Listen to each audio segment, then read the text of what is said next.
Today we're going to build an unknown system and discover its response. This is the circuit that's being built. A sine wave will be applied here. Channel 1 will look at that function generator output.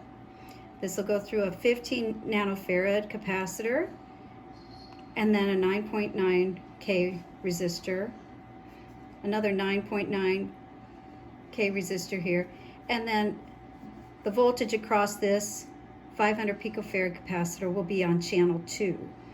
Now if you notice on this circuit, this is just an RC filter, a high pass filter, and this is another RC filter, a low pass filter.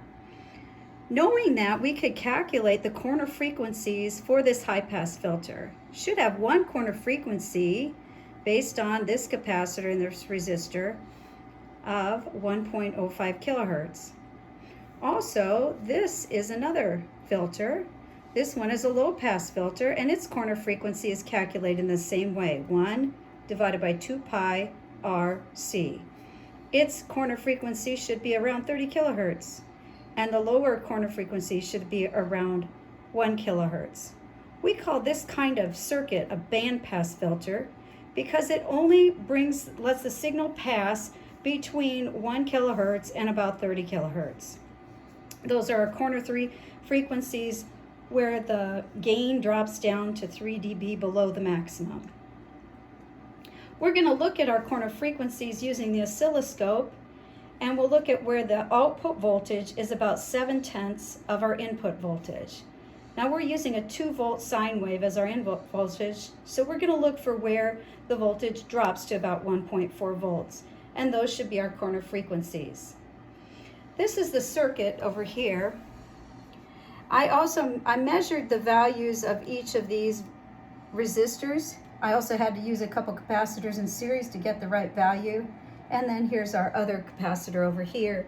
I used the measured values in the circuit that you saw in the notebook. Right now, if you look at our output here, we've got a 2-volt peak-to-peak input. Our output is only 1.7 volts at a frequency of 20 kilohertz. So already we started to drop down. If you notice, as I raise the frequency, as I increase the frequency, my voltage should start to go up. Oops, I mean as I'm going out of my frequency range. So I'm getting higher, so I'm starting to drop my peak-to-peak voltage. As I lower my frequency, you should see that voltage begin to rise. And then when I'm in my acceptable bandwidths of 1 to 30, I should see it go approximately equal to the input voltage. So now we're going to look at those different voltages. If we go down to about 50 hertz, for example, on the input, we'll see that the output voltage is very small, only 110 millivolts. And there's also a 4 millisecond time delay or phase shift between them. So if I put these two waveforms together, you can kind of see that phase shift. When I as I increase that frequency, you can start to see that the peak-to-peak voltage is increasing as well.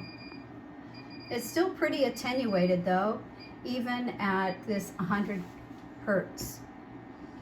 Let's go up to 500 hertz. At this point, you can see that my voltage grew quite a bit more. Now I'm at 900 millivolts. It's still not at 2 volts, but it's a lot bigger. My time shift here is given as 350 microseconds. If you're curious how I got this parameter here, I went to the measurement mode on my oscilloscope.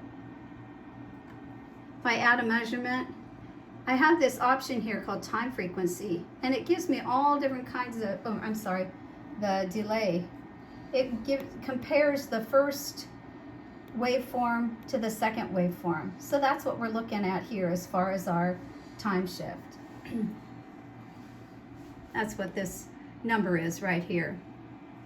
To find my corner frequencies, I need to see where this value goes to 1.4 volts. So I'm going to keep increasing my frequency until I see that rise up to about 1.4 volts.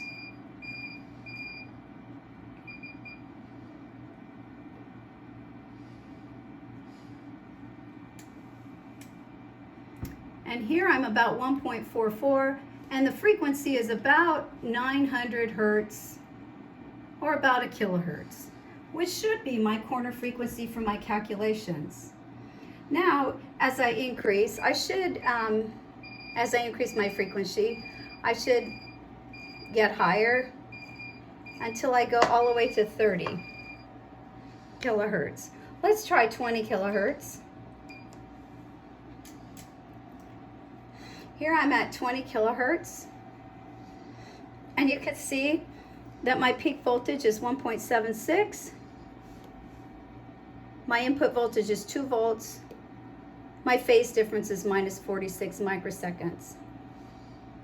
Let's see where we increase it until it goes to 1.4 volts again. Here I am at 1.48.